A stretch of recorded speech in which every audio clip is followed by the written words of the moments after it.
Hey guys, have you ever heard the term scope creep?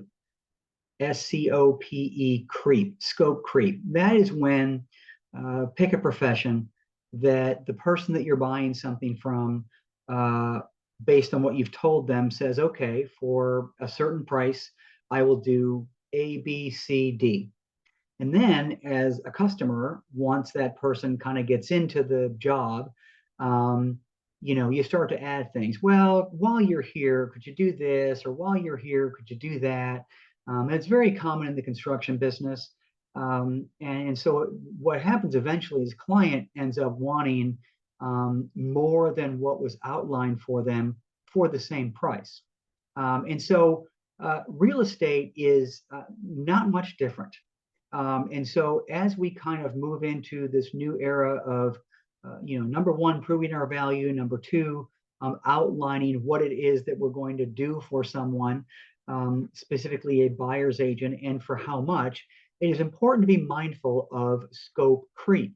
And so what are you going to do for that client and at what price? So I was talking to an agent the other day, and she was embroiled in this transaction that had closed 2 years prior, and there was some issues with filing certain pieces of paper and certain legalities going on with the transaction that they naturally reached out to their real estate agent well after she's been paid, well after the transaction's been closed, and wants her to do a bunch of stuff, and for free, of course. And so at the end of the conversation, I kind of joked and I said, because she said, this feels like I'm in a nonprofit organization here, doing all this stuff for free. And I said, oh, that's funny because the last time I checked, it was www.whiterocktexas.com, not whiterocktexas.org.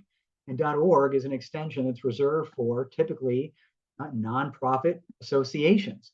And so, but it got me thinking that do we do we handle our businesses like that? Do we do a lot of stuff for free? Now, mind you, I know that we do a lot of stuff up front for free, thinking, hoping, and pretty much relying on the fact that what we're doing is going to lead to a payment.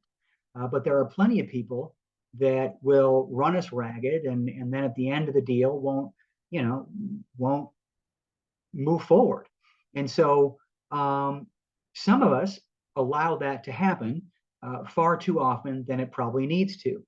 And so, as a touch point this week, I want you to ask yourself, is your business a .com or is it a .org?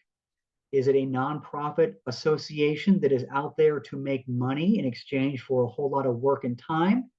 Or are we doing this to make a profit? And are we calling ourselves .com? I think the answer is obvious.